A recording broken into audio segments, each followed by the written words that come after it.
미국 연방준비제도가 지금 초비상 사태에 빠졌습니다. 원달러 환율이 폭등하는 와중에 미 연준 의장이 한국 원화에는 더 이상 압력을 가하지 않겠다는 뜻을 내비쳤기 때문이었는데요.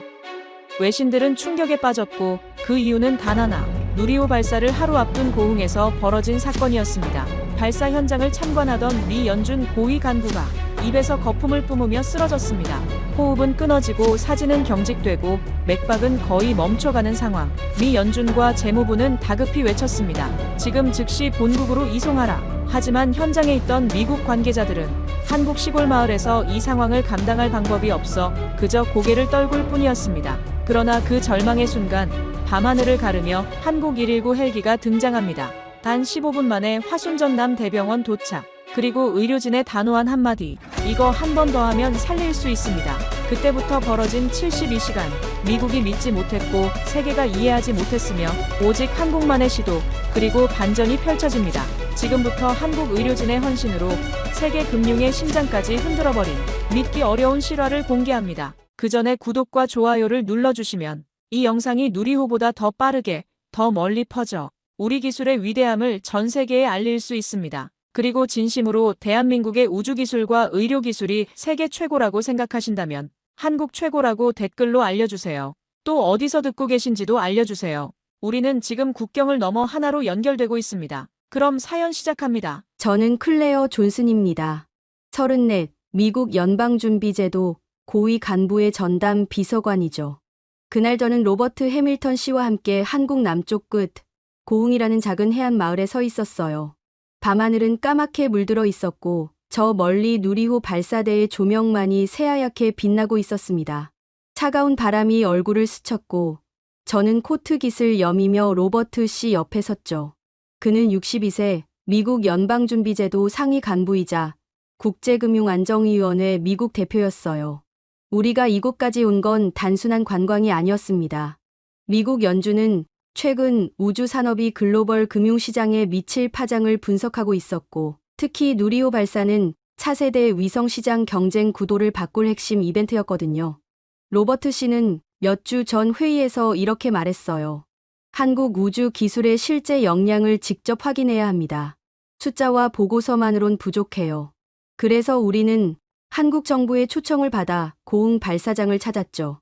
로버트 씨는 발사 직전까지만 해도 괜찮아 보였어요. 아니, 오히려 들떠 있었죠. 그는 발사대를 바라보며 중얼거렸어요.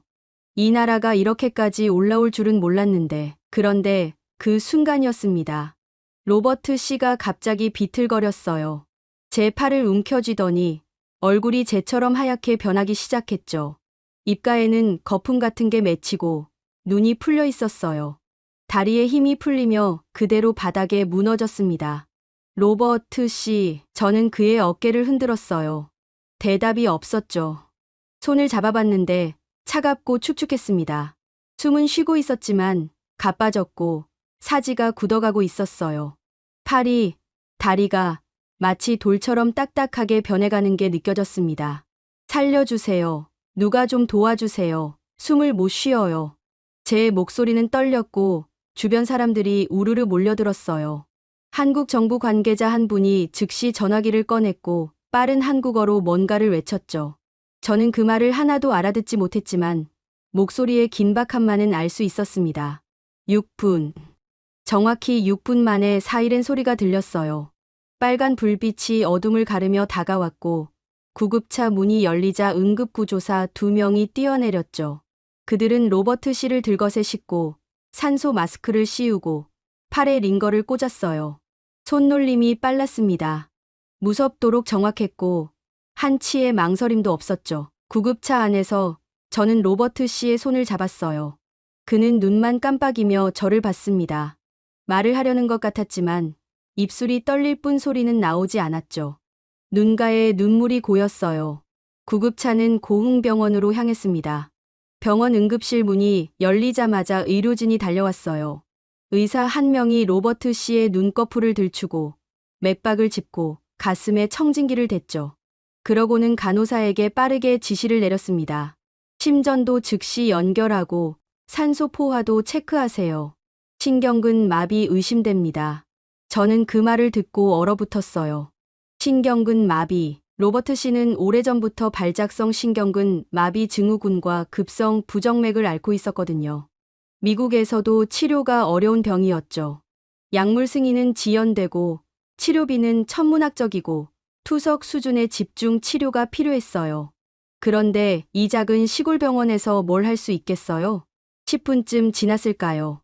의사가 심각한 표정으로 제게 다가왔어요. 전원해야 합니다. 저희 장비로는 부족해요. 더 큰 병원으로 가셔야 해요. 지금 당장요. 전원, 더 큰 병원으로 옮겨야 한다는 말이었죠. 저는 고개를 끄덕였어요. 어쩔 수 없었으니까요. 어디로요? 얼마나 걸리나요? 의사는 대답했습니다. 화순 전남대병원입니다. 헬기로 갑니다. 15분이면 됩니다. 헬기요? 저는 믿을 수가 없었어요. 미국에서는 헬기 한 번 띄우는데도 몇 시간이 걸리고 비용은 수천만 원이 넘거든요. 그런데 이 작은 농촌 마을에서 밤중에 15분 만에 헬기가 온다고요? 그런데 정말로 왔습니다. 병원 옥상에서 프로펠러 소리가 들렸어요. 바람이 세차게 불어왔고 먼지가 얼굴을 때렸죠. 헬기 문이 열리고 응급구조사들이 로버트 씨를 싣기 시작했어요. 저도 함께 탔습니다. 헬기 안은 좁았지만 장비로 가득했어요. 모니터가 깜빡이고 링거가 흔들리고 로버트 씨의 심전도가 화면에 출렁거렸죠. 응급구조사 한 명이 제 어깨를 가볍게 두드렸어요. 괜찮아요. 금방 도착합니다. 그의 목소리는 차분했어요. 마치 이런 일이 일상인 것처럼요. 헬기가 날아오르자 밤하늘이 펼쳐졌습니다. 고흥의 불빛이 점점 작아지고 검은 바다가 저 아래로 펼쳐졌죠. 로버트 씨는 여전히 눈을 감고 있었고 손은 차가웠어요. 저는 그의 손을 꽉 쥐었습니다. 제발 제발 버텨주세요. 15분이 흘렀어요. 헬기가 착륙했고 화순 전남대병원 응급실 문이 열렸죠. 의료진이 즉시 로버트 씨를 받았어요. 호흡 안정화 시술, 신경근 이완제 투여, 심전도 재확인. 모든 게 빠르게, 정확하게, 조용하게 진행됐습니다. 저는 복도 의자에 주저앉았어요. 손이 떨렸고 다리에 힘이 없었죠. 머릿속은 하얗게 비어 있었어요. 그저 한 가지 생각만 맴돌았습니다. 미국이었다면 지금쯤 끝났을 거야. 그때 간호사 한 명이 다가와 물 한 컵을 건넸어요. 힘내세요. 우리 선생님들이 최선을 다하고 계세요. 그 짧은 말이 왜 그렇게 따뜻하게 느껴졌는지 모르겠어요. 저는 고개를 숙이고 물을 한 모금 마셨습니다. 목이 타들어가는 것 같았죠. 로버트 씨는 의식을 잃었다가 되찾기를 반복했어요. 눈을 뜰 때마다 눈물만 흘렀죠. 말은 못했어요. 입술이 떨릴 뿐이었습니다. 11월 26일 새벽 3시, 저는 화순 전남대병원 중환자실 앞 복도 의자에 앉아 있었어요. 형광등 불빛이 너무 밝았고 소독약 냄새가 코를 찔렀죠. 복도는 조용했지만 제 머릿속은 시끄러웠습니다. 로버트 씨는 중환자실 안에 누워 있었어요. 의식은 돌아왔지만 여전히 말을 못했죠. 팔다리는 조금씩 움직였지만 힘이 없었어요. 간호사가 30분마다 들어가서 상태를 확인했고 모니터 소리만 규칙적으로 삐삐 울렸습니다. 저는 핸드폰을 꺼내 미국에 있는 로버트 씨 아내에게 메시지를 보냈어요. 그는 안정됐어요. 의료진이 최선을 다하고 있어요. 답장은 5분 만에 왔습니다. 신께 감사드려요. 제발 그 사람 곁에 있어 주세요. 저는 핸드폰을 내려놓고 고개를 뒤로 젖혔어요. 천장이 빙글빙글 돌았죠. 그때 중환자실 문이 열렸어요. 의사 한 명이 나왔습니다. 마스크를 내리고 심각한 표정으로 저를 봤죠. 제 심장이 철렁 내려앉았어요. 존슨 씨, 잠깐 얘기 좀 할까요? 저는 벌떡 일어났습니다. 다리가 휘청거렸지만 참았어요. 그분 괜찮은 거죠? 의사는 한숨을 쉬었어요. 지금은 안정됐습니다. 하지만 신경근 마비 진행이 생각보다 빨라요. 호흡근까지 영향을 받고 있어서 자칫하면 호흡 부전이 올 수 있습니다. 그럼 어떻게 해야 하나요? 의사는 잠시 말을 멈췄어요. 그러고는 천천히 입을 열었죠. 더 큰 장비가 필요합니다. 고도 신경근 치료센터로 가셔야 해요. 대전 충남대병원으로 전원하는 게 최선입니다. 또 전원이요? 저는 입술을 깨물었어요. 로버트 씨는 이미 2번이나 옮겨졌어요. 고흥에서 화순으로, 그리고 이제 대전으로요. 매번 헬기를 타고 응급실을 거치고 새로운 의료진을 만나야 하는 거죠. 언제 갈 수 있나요? 지금 바로 준비하겠습니다. 헬기는 30분 안에 올 거예요. 저는 고개를 끄덕였어요. 다른 선택지는 없었으니까요. 의사는 제 어깨를 가볍게 두드렸어요. 걱정 마세요. 대전에 가시면 더 나아지실 겁니다. 우리나라 최고 수준의 신경근 치료팀이 있거든요. 그 말에 저는 조금 안심이 됐어요. 조금만요. 30분 후 다시 헬기 소리가 들렸습니다. 이번엔 옥상이 아니라 병원 앞 공터였어요. 프로펠러가 돌며 바람이 세차게 불었고 간호사들이 로버트 씨를 싣기 시작했죠. 저도 함께 탔습니다. 헬기가 떠올랐어요. 창밖으로 화순의 불빛이 멀어졌고 어둠 속에서 산들의 윤곽만 희미하게 보였죠. 로버트 씨는 눈을 감고 있었어요. 얼굴은 여전히 창백했고 땀이 이마에 맺혀 있었습니다. 저는 그의 손을 잡았어요. 우리 곧 도착해요. 조금만 더 버텨요. 그는 눈을 뜨지 않았지만 손가락을 아주 살짝 움직였어요. 대답하는 거였죠. 헬기 안은 추웠어요. 진동이 심했고 귀가 먹먹했죠. 응급구조사 한 명이 로버트 씨의 산소 포화도를 확인하고 링거를 교체했어요. 모든 게 기계처럼 정확하게 돌아갔습니다. 40분쯤 지났을까요? 헬기가 내려앉았어요. 대전 충남대병원 옥상이었죠. 문이 열리자 차가운 새벽 바람이 얼굴을 때렸어요. 의료진이 즉시 달려와 로버트 씨를 받았습니다. 고도 신경근 치료센터로 바로 모시겠습니다. 이쪽으로 오세요. 저는 그들을 따라 엘리베이터를 타고 내려갔어요. 복도를 지나고 또 다른 문을 열고 마침내 중환자실에 도착했죠. 로버트 씨는 침대로 옮겨졌고 온갖 장비가 연결되기 시작했어요. 의사 한 명이 제게 다가왔습니다. 저는 신경과 과장 김재현입니다. 화순에서 보고받았습니다. 지금부터 정밀 검사 들어가겠습니다. 그분 괜찮아질 수 있나요? 김재현 선생님은 잠시 저를 봤어요. 그러고는 조용히 말했죠. 최선을 다하겠습니다. 하지만 솔직히 말씀드리면 상태가 좋지 않습니다. 신경근 마비가 호흡근까지 퍼졌어요. 이틀 안에 고비가 올 겁니다. 저는 숨이 막혔어요. 이틀 안에 로버트 씨가 죽을 수도 있다는 얘기였죠. 그럼 어떻게 해야 하나요? 뭐라도 할 수 있는 거 없나요? 김재현 선생님은 고개를 저었어요. 지금은 기다리는 수밖에 없습니다. 신경근 이완제를 투여하고 호흡 보조 장치를 달고 상태를 지켜보는 거죠. 환자분이 버티셔야 해요. 저는 아무 말도 못했어요. 그저 고개만 끄덕였죠. 김재현 선생님은 중환자실로 들어갔고 저는 다시 복도 의자에 앉았습니다. 새벽 5시, 창밖이 조금씩 밝아지기 시작했어요. 하늘이 검은색에서 짙은 남색으로 그리고 회색으로 변해갔죠. 저는 핸드폰을 꺼내 로버트 씨 아내에게 메시지를 보냈어요. 대전에 도착했어요. 의료진이 최선을 다하고 있어요. 답장은 오지 않았습니다. 미국은 아직 저녁이었으니까요. 저는 핸드폰을 내려놓고 창밖을 봤어요. 대전 시내가 조금씩 깨어나고 있었죠. 차들이 움직이기 시작했고 불빛이 하나씩 켜졌어요. 그때 간호사 한 명이 다가왔어요. 존슨 씨, 커피 드실래요? 저는 고개를 들었어요. 간호사는 종이컵을 들고 있었죠. 아, 네, 감사합니다. 저는 커피를 받아들었어요. 따뜻했어요. 한 모금 마시자 쓴맛이 혀를 감쌌죠. 간호사는 제 옆에 앉았어요. 미국에서 오셨죠? 많이 힘드시겠어요. 네, 처음 겪는 일이라. 우리 선생님들 실력 좋으세요.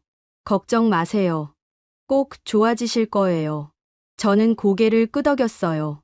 말은 안 했지만 마음속으론 생각했죠. 미국에서는 이런 속도로 움직일 수가 없어.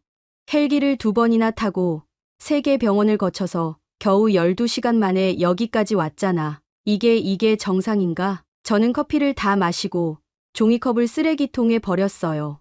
그리고 다시 의자에 앉아 중환자실 문을 봤습니다. 로버트 씨는 저 안에서 싸우고 있었어요. 죽음과요. 그리고 저는 여기서 기다릴 수밖에 없었죠. 8시쯤 됐을까요? 중환자실 문이 열렸어요. 김재현 선생님이 나왔습니다. 존슨 씨, 잠깐 들어오실래요?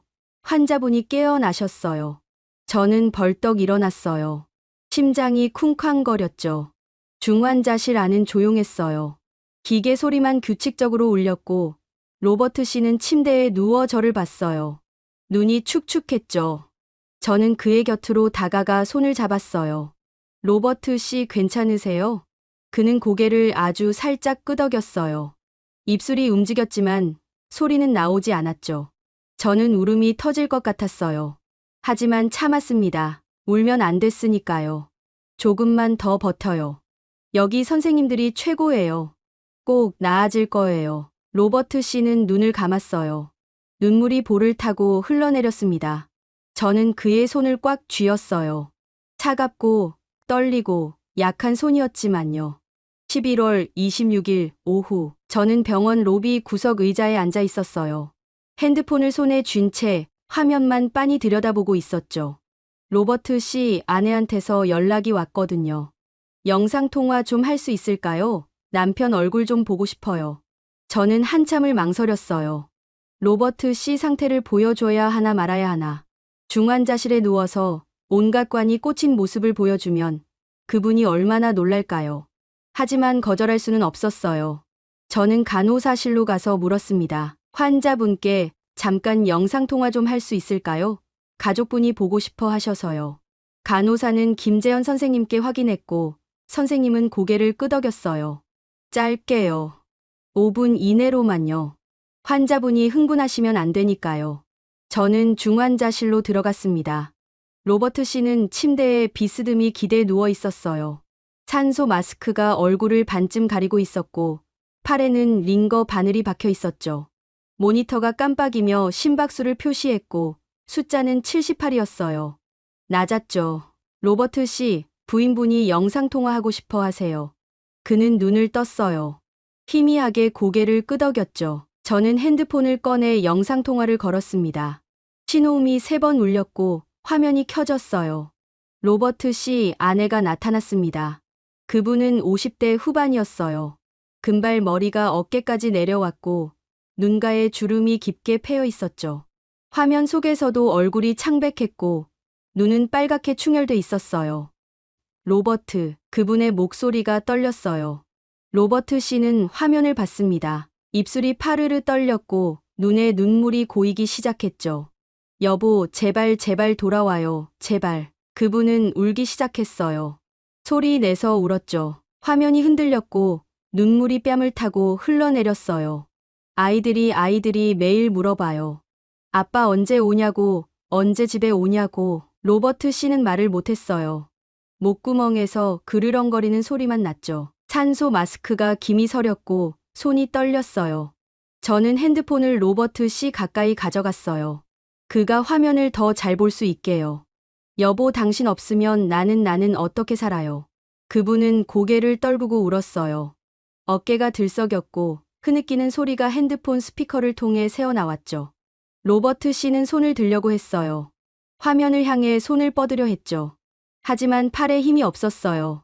링거 줄이 팽팽해지며 흔들렸고 손은 공중에서 떨렸습니다. 저는 그의 손을 잡았어요. 로버트 씨, 제가 잡고 있을게요. 그는 손가락을 움직였어요. 아주 조금만요. 마치 아내를 만지려는 것처럼요. 여보, 사랑해요. 정말 사랑해요. 아내는 계속 울었어요. 화면 속에서 그분의 얼굴이 일그러졌고 코를 훌쩍이는 소리가 들렸죠. 로버트 씨 눈에서 눈물이 흘러내렸어요. 뺨을 타고 베개로 떨어졌죠. 입술이 벌어졌고 작은 소리가 새어나왔어요. 사랑해. 거의 들리지 않았어요. 하지만 분명히 말했어요. 아내는 그 소리를 들었는지 더 크게 울었어요. 나도 사랑해요. 꼭 살아서 돌아와요. 저는 눈물이 나올 것 같았어요. 목구멍이 막혔고 숨 쉬기가 힘들었죠. 고개를 돌려 눈물을 닦았어요. 5분이 지났어요. 저는 조용히 말했습니다. 부인, 이제 끊어야 할 것 같아요. 환자분이 너무 지치셔서. 아내는 고개를 끄덕였어요. 알겠어요, 클레어 씨. 제발 제발 우리 남편 좀 부탁드려요. 최선을 다할게요. 걱정 마세요. 감사합니다. 정말 감사합니다. 화면이 꺼졌어요. 저는 핸드폰을 내려놓고 로버트 씨를 봤습니다. 그는 눈을 감고 있었어요. 눈물이 계속 흘러나왔고 어깨가 미세하게 떨렸죠. 저는 그의 손을 꽉 쥐었어요. 로버트 씨, 꼭 살아야 해요. 부인분이, 아이들이 기다리고 있어요. 그는 대답하지 않았어요. 그저 손가락을 아주 살짝 움직였을 뿐이죠. 저는 중환자실 밖으로 나왔어요. 복도 벽에 등을 기대고 천천히 주저앉았습니다. 다리에 힘이 풀렸거든요. 눈물이 났어요. 처음으로 울었어요. 왜 울었는지 모르겠어요. 로버트 씨가 불쌍해서, 아내가 불쌍해서, 아니면 이 모든 상황이 너무 비참해서? 저는 손으로 얼굴을 가렸어요. 어깨가 떨렸고 흐느끼는 소리가 새어나왔죠. 간호사 한 명이 지나가다 멈췄어요. 괜찮으세요? 저는 고개를 저었어요. 아니요, 괜찮아요. 그냥 좀 힘들어서요. 간호사는 제 옆에 쪼그려 앉았어요. 많이 힘드시죠? 보호자분들 다 그러세요. 울어도 돼요. 참지 마세요. 저는 고개를 끄덕였어요. 그리고 한참을 울었습니다. 10분쯤 지났을까요? 저는 눈물을 닦고 일어났어요.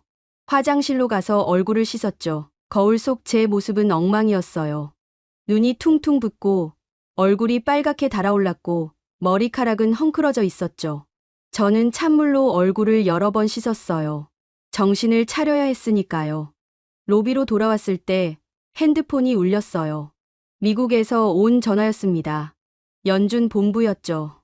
저는 전화를 받았어요. 여보세요? 존슨 씨, 데이비드입니다. 해밀턴 씨 상태 어떻습니까? 데이비드는 로버트 씨 직속 상사였어요. 연준 부의장이었죠. 안정됐습니다. 하지만 아직 위험해요. 알겠습니다. 그런데 한 가지 전달할 게 있습니다. 저는 가슴이 철렁했어요. 뭔데요? 본부에서 지시가 내려왔습니다. 해밀턴 씨 의료 기록을 한국 측에 넘기지 마십시오. 그리고 가능한 한 빨리 본국으로 귀환시키십시오. 저는 귀를 의심했어요. 지금 뭐라고 하신 거예요? 의료 기록 이전 금지, 즉시 귀환 준비. 이해하셨습니까? 이해 못하겠는데요. 지금 로버트 씨는 움직일 수 있는 상태가 아니에요. 그건 우리도 압니다. 하지만 본부 결정입니다. 저는 화가 났어요. 정말 화가 났죠. 지금 미국으로 가면 그 사람은 죽어요. 한국이 아니면 안 돼요. 존슨 씨, 진정하십시오. 우리도. 저는 전화를 끊었어요. 손이 떨렸고 숨이 가빴죠. 화가 치밀어 올랐어요. 의료 기록을 넘기지 말라고. 왜? 무슨 이유로? 한국이 뭘 어쩐다는 거야? 저는 의자에 주저앉았어요. 머리를 감싸 쥐었죠. 이건 정치였어요. 외교였고 체면 싸움이었죠. 미국 연준 고위 간부가 한국에서 쓰러졌다는 게 그들에겐 약점이었던 거예요. 하지만 로버트 씨한테는 목숨이 걸린 문제였어요. 저는 고개를 들고 중환자실 문을 봤습니다. 미국으로 돌아가? 절대 안 돼. 여기가 아니면 로버트 씨는 죽어. 저는 결심했어요. 본부 지시를 무시하기로요. 11월 27일 새벽, 저는 잠을 못 잤어요. 병원 로비 의자에 앉아 있었지만 눈을 감을 수가 없었죠. 머릿속이 복잡했어요. 미국 본부의 지시, 로버트 씨의 상태, 그리고 제가 해야 할 선택들이 뒤엉켜 있었습니다. 새벽 4시쯤 핸드폰이 다시 울렸어요. 이번엔 재무부였습니다. 저는 한숨을 쉬고 전화를 받았어요. 여보세요. 존슨 씨, 국제협력국 스티브 마틴입니다. 목소리가 차갑고 날카로웠어요. 말씀하세요. 해밀턴 씨 상황 보고 받았습니다. 우리 입장은 분명합니다. 한국 측의 의료 기록을 넘기지 마십시오. 그리고 즉시 귀환을 준비하십시오. 저는 이를 악물었어요. 다시 말씀드리지만 지금 환자는 움직일 수 없는 상태예요. 비행기에 태우는 순간 죽을 수도 있어요. 그건 우리도 알고 있습니다. 하지만 이건 의료 문제만이 아닙니다. 외교 문제입니다. 외교 문제요? 한국이 우리 고위 인사를 이용할 수 있습니다. 정치적으로요. 언론에 흘릴 수도 있고 협상 카드로 쓸 수도 있죠. 저는 믿을 수가 없었어요.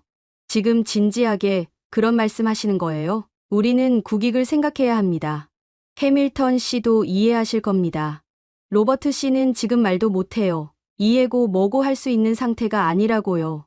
존슨 씨, 당신은 공무원입니다. 지시를 따르십시오. 저는 입술을 깨물었어요.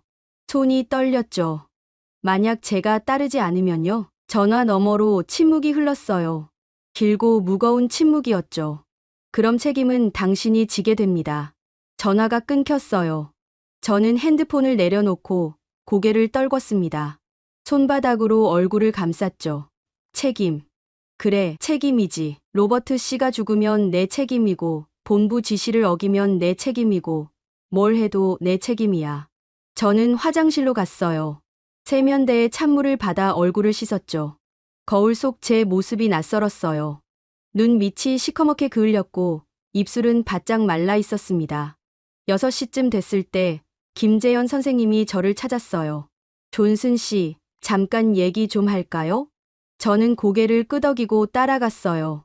선생님은 상담실로 저를 데려갔죠. 방 안은 조용했어요. 창밖으로 아침 햇살이 들어왔고 먼지가 빗속에서 떠다녔습니다. 김재현 선생님은 의자에 앉으며 말했어요. 해밀턴 씨 상태가 어젯밤에 좀 나빠졌습니다. 제 가슴이 철렁했어요. 어떻게요? 신경근 마비가 더 진행됐어요.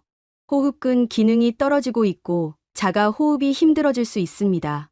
그럼 어떻게 해야 하죠? 인공호흡기를 달아야 할 수도 있습니다. 그리고 고도 면역 치료를 시작해야 해요. 저는 입술을 깨물었어요. 그 치료 미국에서도 할 수 있나요? 김재현 선생님은 고개를 저었어요. 솔직히 말씀드리면 어렵습니다. 미국은 이 약물이 아직 승인 단계예요.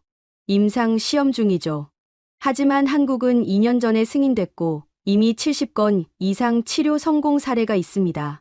저는 아무 말도 못했어요. 김재현 선생님은 제 눈을 똑바로 봤어요. 존슨 씨, 제가 왜 이 얘기를 하는지 아시죠? 해밀턴 씨를 지금 미국으로 보내면 살기 어렵습니다. 저는 고개를 숙였어요. 눈물이 났지만 참았죠. 미국 본부에서 귀환 지시가 내려왔어요. 김재현 선생님은 한숨을 쉬었어요. 그럴 줄 알았습니다. 정치적인 문제겠죠. 내 의료 기록도 넘기지 말래요. 한국이 이용할 수 있다고 김재현 선생님은 쓴웃음을 지었어요. 이용요? 우린 사람 살리는 데만 관심 있습니다. 그 사람이 누군지, 어느 나라 사람인지는 중요하지 않아요. 그 말에 저는 울컥했어요. 선생님 로버트 씨를 살릴 수 있나요? 김재현 선생님은 잠시 망설였어요. 그러고는 천천히 말했죠. 최선을 다하겠습니다. 하지만 약속은 못 드려요. 상태가 너무 안 좋거든요. 이틀 안에 고비가 올 겁니다. 저는 고개를 끄덕였어요. 알겠습니다. 그럼 계속 여기서 치료받게 해주세요. 미국 본부는요? 제가 책임지겠습니다. 김재현 선생님은 제 어깨를 가볍게 두드렸어요. 용기 있는 결정입니다. 저는 상담실을 나왔어요. 복도를 걸으며 핸드폰을 꺼냈죠. 미국 본부로 메시지를 보냈습니다.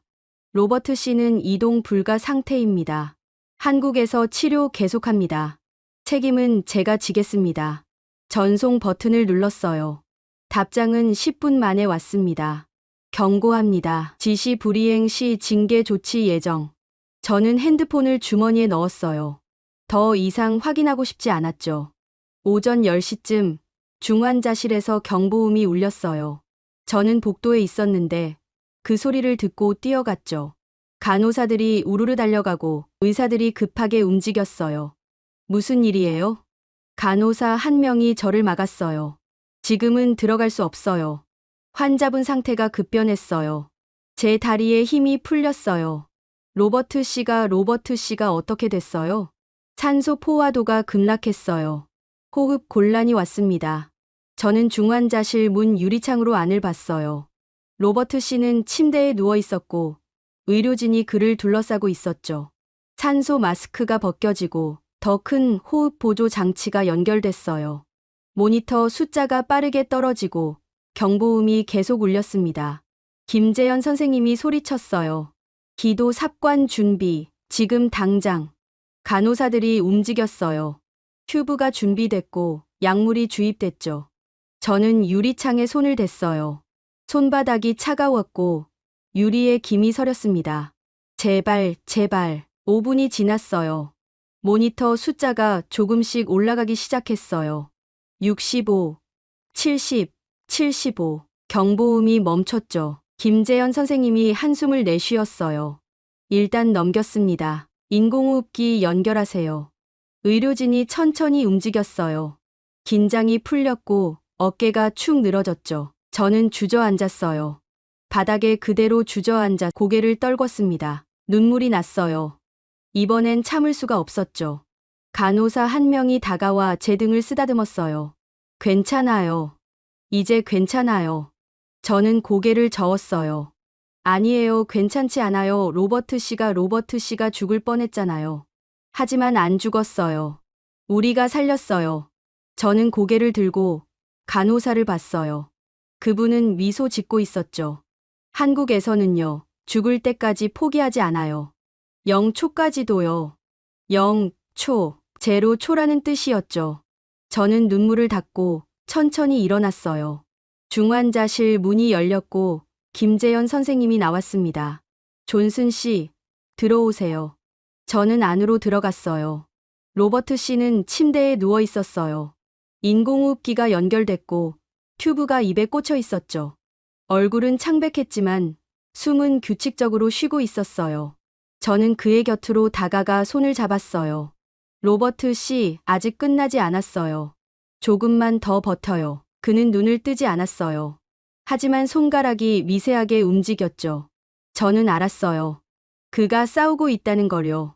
11월 27일 오후, 저는 중환자실 밖 복도에서 핸드폰을 붙잡고 있었어요.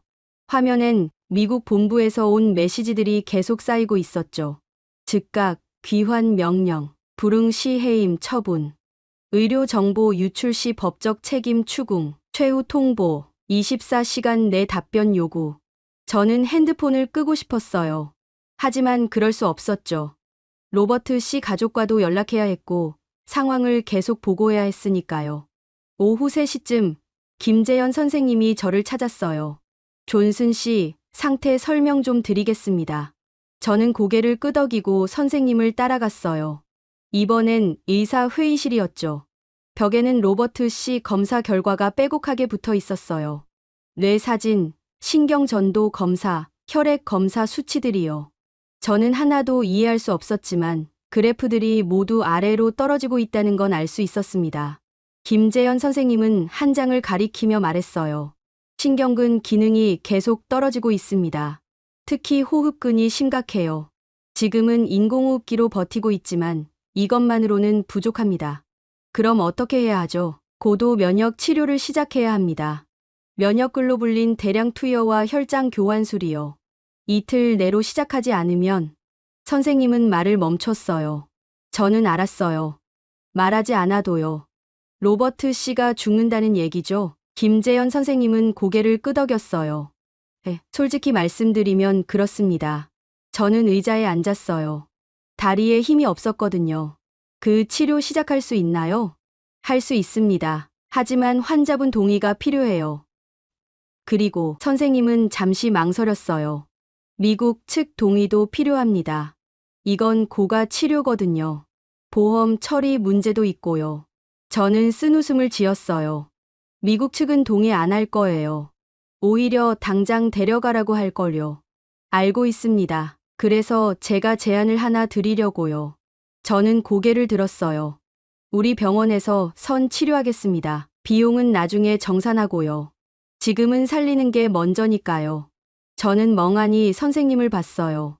왜 그렇게까지 하시는 거예요? 로버트 씨는 외국인이고 미국 정부는 협조도 안 하고 있는데요. 김재현 선생님은 조용히 웃었어요. 우리는 의사입니다. 국적을 보고 치료하는 게 아니에요. 사람을 봅니다. 해밀턴 씨는 지금 우리 환자고 우리는 환자를 살려야 할 의무가 있어요. 저는 눈물이 날 것 같았어요. 감사합니다. 정말 감사합니다. 감사는 나중에 받겠습니다. 지금은 치료 시작해야 해요. 오후 4시 치료가 시작됐어요. 저는 중환자실 유리창 밖에서 지켜봤습니다. 간호사들이 로버트 씨 팔에 굵은 바늘을 꽂았고 투명한 액체가 천천히 들어가기 시작했죠. 면역 글로불린이었어요. 로버트 씨는 여전히 의식이 없었어요. 인공호흡기가 숨을 대신 쉬어주고 있었고 모니터만 규칙적으로 깜빡였죠. 1시간쯤 지났을 때였어요. 갑자기 경보음이 울렸습니다. 저는 벌떡 일어났어요. 유리창으로 달려가 안을 봤죠. 로버트 씨 몸이 경련하고 있었어요. 팔다리가 떨렸고 등이 활처럼 휘었습니다. 모니터 숫자들이 미친 듯이 요동쳤어요. 재부정맥 발생, 제세동기 준비, 김재현 선생님이 소리쳤어요. 간호사들이 움직였어요.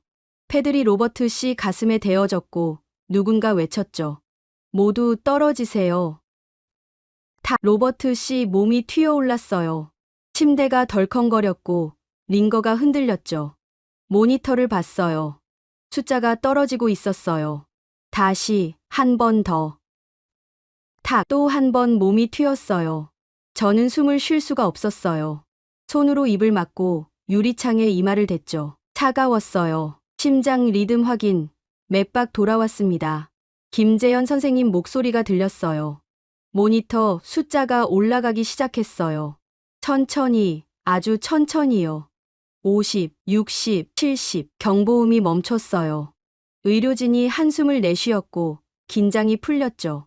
저는 주저앉았어요. 바닥에 그대로 털썩 앉아서 고개를 떨궜습니다. 또 죽을 뻔했어. 손이 떨렸어요. 온몸이 떨렸죠. 이가 딱딱 부딪혔어요. 간호사 한 명이 나와서 저를 일으켰어요. 들어가 보시겠어요? 저는 고개를 끄덕였어요. 중환자실 안으로 들어갔습니다. 소독약 냄새가 코를 찔렀고 기계 소리만 조용히 울렸죠. 로버트 씨는 침대에 누워 있었어요. 땀이 이마에 송골송골 맺혀 있었고 얼굴은 잿빛이었습니다. 하지만 숨은 쉬고 있었어요. 저는 그의 곁으로 다가가 손을 잡았어요. 차가웠어요. 너무 차가웠죠. 로버트 씨, 제발 버텨요. 조금만 더. 제 목소리가 떨렸어요. 김재현 선생님이 제 어깨에 손을 얹었어요. 지금이 고비입니다. 이틀만 버티시면 살 수 있어요. 이틀이요? 네. 면역 치료가 효과를 보려면 최소 이틀은 걸립니다. 그 전까진 선생님은 말을 잇지 않았어요. 저는 알았죠.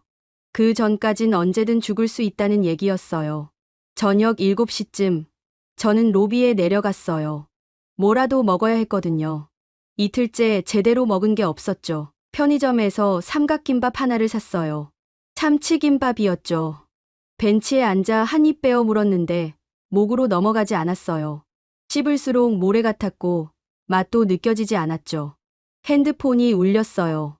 로버트 씨 아내였습니다. 저는 전화를 받았어요. 여보세요. 클레어 씨 남편 괜찮은가요? 목소리가 떨리고 있었어요. 네, 지금은 안정됐어요. 치료받고 있어요. 정말요? 정말 괜찮은 거죠? 네, 의료진이 최선을 다하고 있어요. 전화 너머로 흐느끼는 소리가 들렸어요. 감사해요. 정말 감사해요. 클레어 씨가 아니었으면 우리 남편 진작에. 저는 눈물이 났어요. 아니에요. 저는 아무것도 안 했어요. 한국 의사 선생님들이 다 하신 거예요. 그래도 고마워요. 당신이 곁에 있어줘서. 저는 대답을 못했어요. 목이 메었거든요. 전화를 끊고 저는 한참을 그대로 앉아 있었어요. 삼각김밥은 반쯤 남았지만 더 먹을 수가 없었죠. 밤 11시, 저는 중환자실 밖 의자에서 잠이 들었어요. 언제 잠들었는지도 모르게요. 새벽 2시쯤 누군가 제 어깨를 흔들었어요. 존슨 씨. 저는 화들짝 깼어요.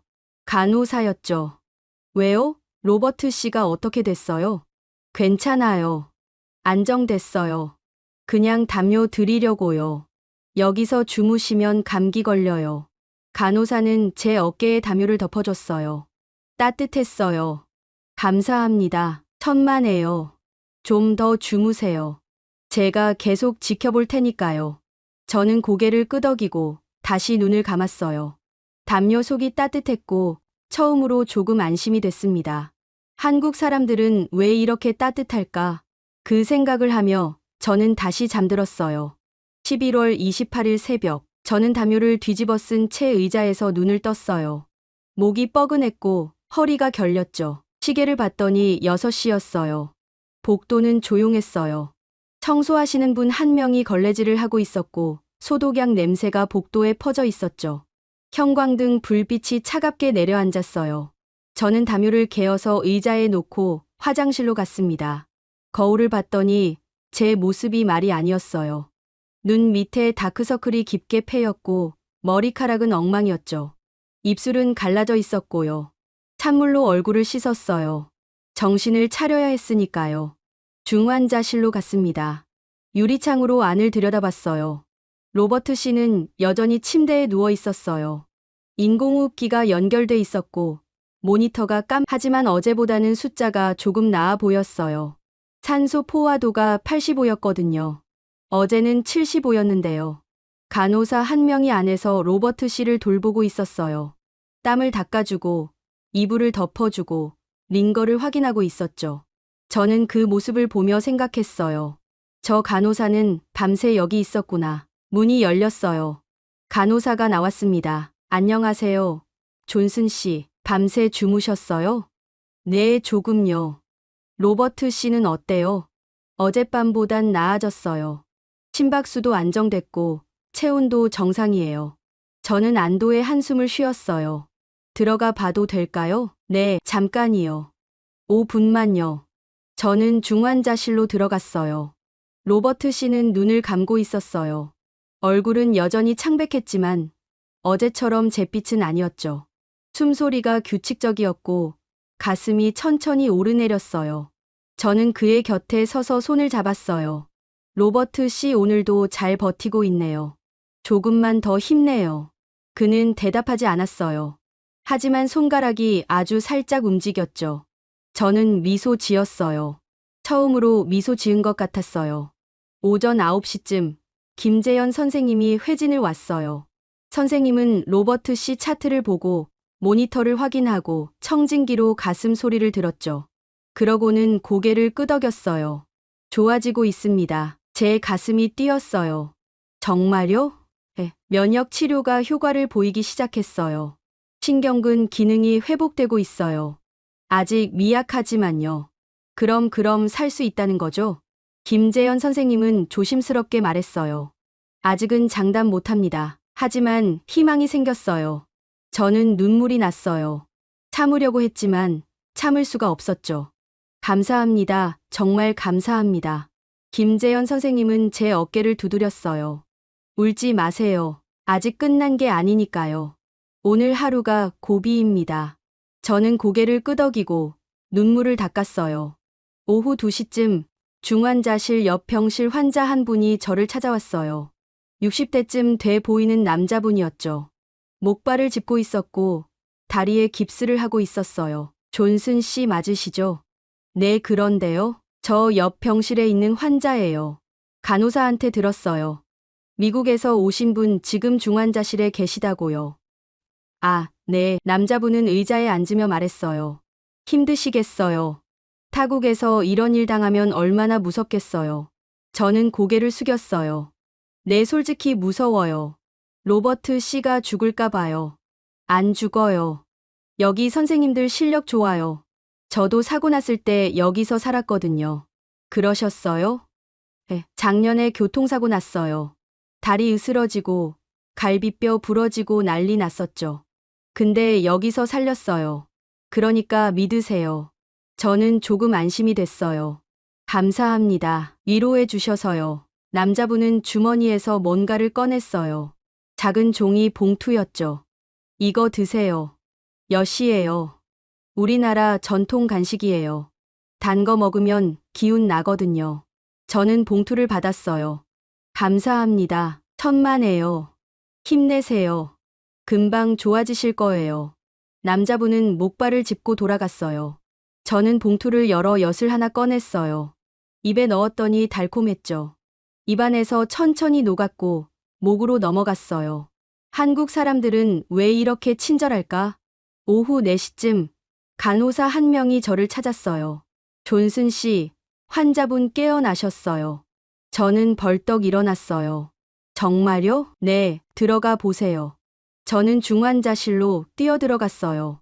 로버트 씨는 눈을 뜨고 있었어요. 희미하게요. 초점이 흐릿했지만 분명히 눈을 뜨고 있었죠. 저는 그의 곁으로 다가가 손을 잡았어요. 로버트 씨, 저예요. 클레어예요. 들리세요?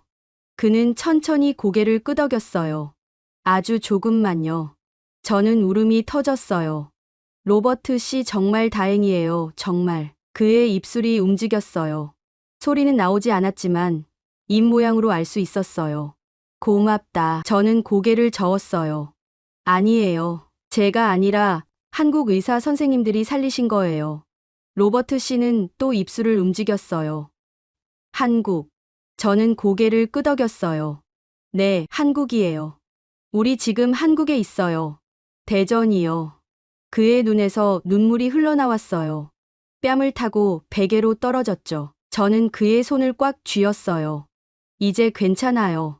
조금만 더 버티면 완전히 나을 거예요. 간호사가 다가와 로버트 씨 이마를 닦아줬어요. 환자분, 많이 좋아지셨어요. 오늘 저녁부터 인공호흡기 떼볼게요. 힘내세요. 로버트 씨는 고개를 끄덕였어요. 저는 중환자실 밖으로 나와 복도 의자에 앉았어요. 다리에 힘이 없었거든요. 간호사가 물 한 컵을 가져다 줬어요. 존슨 씨도 많이 힘드셨죠? 이제 좀 쉬세요. 감사합니다. 저는 물을 마셨어요. 차가웠고 목을 타고 내려가며 시원했죠. 창밖을 봤어요. 해가 지고 있었어요. 하늘이 주황빛으로 물들었고 구름이 천천히 흘러갔죠. 저는 처음으로 생각했어요. 우리 살았구나. 밤 10시쯤 로버트 씨가 인공호흡기를 뗐어요. 김재현 선생님이 조심스럽게 튜브를 빼냈고 로버트 씨는 스스로 숨을 쉬기 시작했죠. 처음엔 가빴지만 점점 안정됐어요. 저는 유리창 밖에서 그 모습을 봤어요. 로버트 씨가 스스로 숨 쉬는 모습을요. 저는 또 울었어요. 이번엔 기쁨의 눈물이었어요. 간호사가 제 옆에 서서 말했어요. 우리가 해냈어요. 함께요. 저는 고개를 끄덕였어요. 네, 함께요. 그날 밤, 저는 처음으로 편안하게 잠들었어요. 담요를 덮고 의자에 기대 앉아서요. 로버트 씨가 살았다는 안도감 속에서요. 11월 28일 밤, 저는 처음으로 깊게 잠들었어요.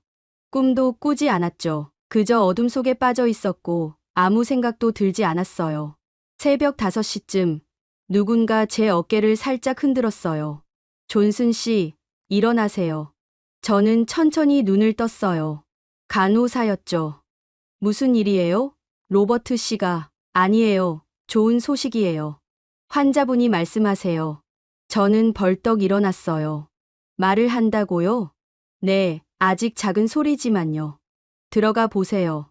저는 중환자실로 뛰어들어갔어요. 로버트 씨는 침대에 반쯤 기대 앉아 있었어요. 산소 마스크는 벗겨져 있었고 대신 코에 가느다란 튜브만 꽂혀 있었죠. 얼굴에 혈색이 조금 돌았어요. 그는 저를 봤어요. 입가에 미세한 미소가 번졌죠. 클레어, 목소리가 갈라졌어요. 거칠고 약했지만 분명한 목소리였어요. 저는 그의 곁으로 달려가 손을 잡았어요. 로버트 씨, 말할 수 있어요? 그는 천천히 고개를 끄덕였어요. 얼마나, 사흘이요. 사흘 동안 여기 계셨어요. 여기가 대전이에요. 충남대병원이요.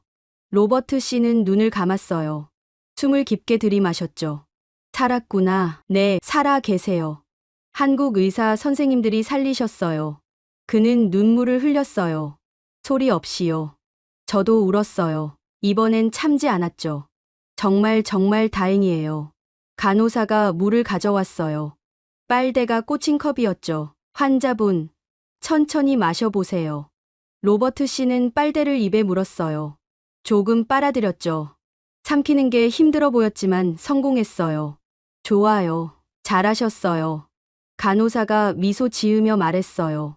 김재현 선생님이 들어왔어요. 해밀턴 씨, 기분이 어떠세요? 로버트 씨는 입을 열었어요. 고맙습니다. 목소리가 떨렸어요. 천만에요. 우리 일일 뿐이에요. 저를 살려주셔서. 김재현 선생님은 고개를 저었어요. 해밀턴 씨가 버텨주셔서 살린 겁니다. 우리는 도와드린 것뿐이에요. 로버트 씨는 눈물을 닦았어요. 손이 떨렸지만 스스로 닦았죠. 오전 10시쯤 로버트 씨는 일반 병실로 옮겨졌어요. 중환자실에서 나온다는 건 회복됐다는 뜻이었죠. 저는 그를 따라 병실로 갔어요. 2인실이었는데 다행히 옆 침대는 비어 있었어요. 창문이 있었어요. 햇빛이 들어왔고 커튼이 바람에 살랑거렸죠. 로버트 씨는 침대에 눕자마자 창밖을 봤어요. 하늘이 파랗네. 저도 창밖을 봤어요. 정말 파랬어요. 구름 한 점 없이요. 네, 오늘 날씨 좋아요. 얼마 만에 보는 하늘인지 로버트 씨는 한참을 하늘을 봤어요. 그러다 고개를 돌려 저를 봤죠. 클레어, 미국 본부에선 뭐래? 저는 잠시 망설였어요. 귀환 명령 내렸어요. 의료 기록도 넘기지 말래요. 그렇겠지. 저는 거절했어요. 로버트 씨는 눈을 크게 떴어요. 뭐, 거절했어요. 로버트 씨를 미국으로 보낼 수 없었어요. 여기가 아니면 살 수 없었으니까요. 로버트 씨는 한참을 저를 봤어요. 그러고는 조용히 말했죠. 자네 곤란해지겠어. 괜찮아요. 중요한 건 로버트 씨가 살아 계시는 거예요. 미안해 자네한테 피해를 줘서. 저는 고개를 저었어요. 아니에요. 저는 제가 해야 할 일을 했을 뿐이에요. 로버트 씨는 제 손을 잡았어요. 힘이 없었지만 따뜻했죠. 고마워. 정말 고마워. 오후 3시쯤 물리치료사가 왔어요. 해밀턴 씨, 재활 시작하겠습니다. 로버트 씨는 고개를 끄덕였어요. 물리치료사는 그의 팔을 천천히 움직였어요. 위로, 아래로, 옆으로요. 로버트 씨는 이를 악물고 참았어요. 땀이 이마에 맺혔죠. 아파요? 조금 참으세요. 근육이 굳어서 그래요. 조금씩 나아질 거예요. 30분쯤 지나자 로버트 씨는 스스로 팔을 들 수 있게 됐어요. 높이는 얼마 안 됐지만 분명히 움직였죠. 잘하셨어요. 내일은 다리 해볼게요.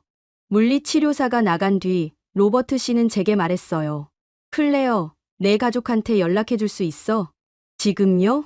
내 목소리를 듣고 싶어 할 거야. 저는 핸드폰을 꺼내 영상통화를 걸었어요. 신호음이 2번 울렸고 화면이 켜졌어요. 로버트 씨 아내가 나타났습니다. 눈이 퉁퉁 부어 있었어요. 여보? 로버트 씨는 미소 지었어요. 여보, 나야. 로버트, 아내는 울음을 터뜨렸어요. 당신 정말 살아있구나. 응, 살아있어. 이제 괜찮아. 애들한테 보여줘도 돼. 얘들이 매일 울었어. 화면이 흔들렸어요. 아이들이 나타났죠. 딸 둘이었어요. 20대 초반쯤 돼 보였어요. 아빠, 정말 괜찮아? 응, 괜찮아. 걱정 마. 아이들은 울었어요. 2명 다 울었죠. 아빠, 우리 너무 무서웠어. 미안해. 걱정 많이 끼쳤지? 아니야, 아빠. 그냥 살아줘서 고마워. 로버트 씨도 울었어요. 소리 내서요. 저는 옆으로 물러나 그들이 대화할 수 있게 해줬어요. 창밖을 보며 눈물을 닦았죠. 통화는 20분쯤 이어졌어요. 화면이 꺼지고 로버트 씨는 핸드폰을 내려놓았어요. 얼굴이 젖어 있었죠. 클레어, 나 한국한테 빚졌어. 저는 고개를 끄덕였어요. 우린 다 빚졌어요.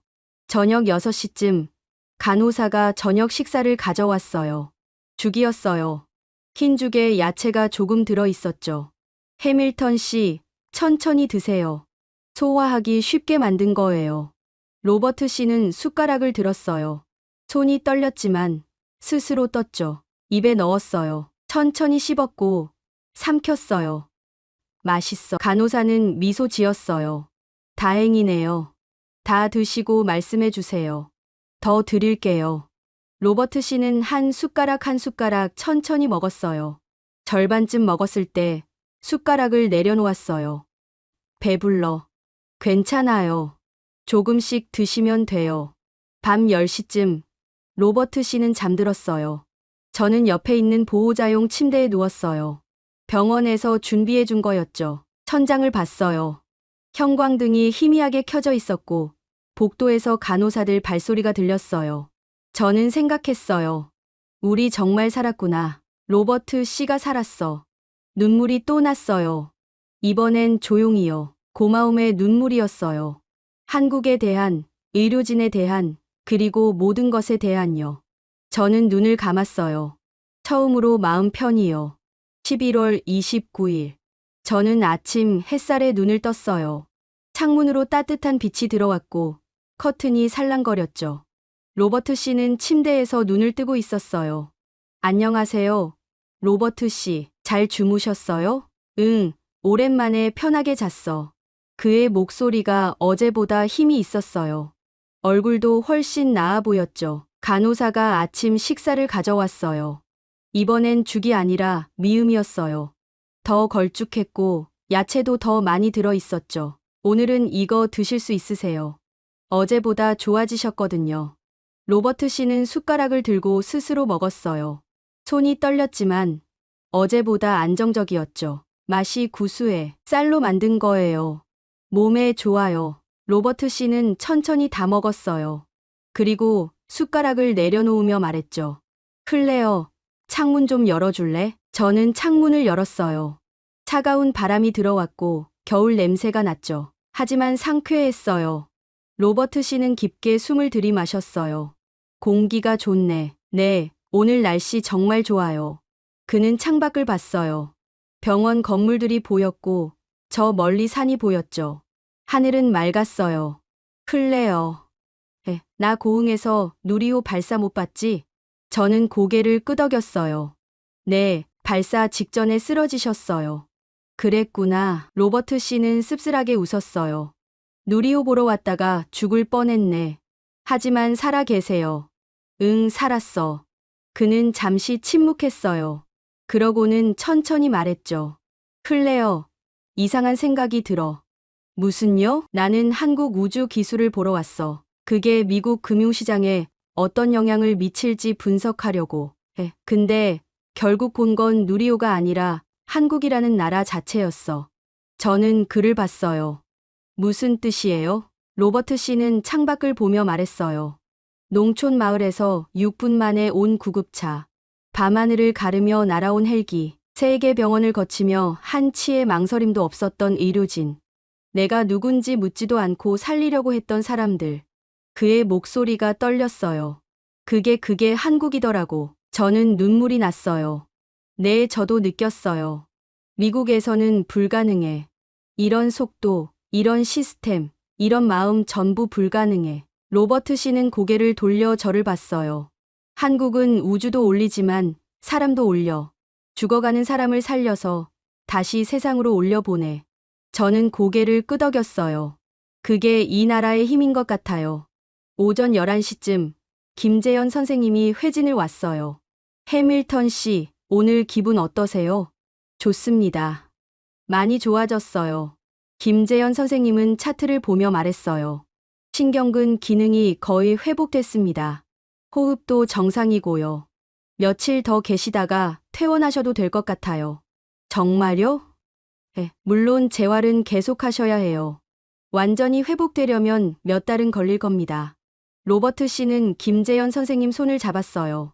선생님 저를 살려주셔서 정말 감사합니다. 김재현 선생님은 미소 지었어요. 제가 아니라 해밀턴 씨가 버텨주신 겁니다. 그리고 선생님은 저를 봤어요. 존슨 씨가 포기하지 않으셨죠. 미국 본부 압박에도요. 저는 얼굴이 빨개졌어요. 저는 당연한 일을 했을 뿐이에요. 당연한 일이 제일 어려운 법입니다. 오후 2시쯤 로비에 내려갔어요. 커피를 사러요. 자판기 앞에 섰는데 옆 병실에서 봤던 그 남자분이 계셨어요. 목발을 짚고 계셨죠. 안녕하세요. 존슨 씨, 환자분 좋아지셨다면서요? 네, 많이 좋아졌어요. 다행이네요. 제가 뭘 했어요? 여기 선생님들 실력 좋다고요. 저는 웃었어요. 맞아요. 정말 대단하세요. 남자분은 커피를 뽑으며 말했어요. 우리나라가 이런 거 하나는 정말 잘해요. 사람 살리는 거요. 네, 정말요. 기술도 좋지만 마음이 더 좋아요.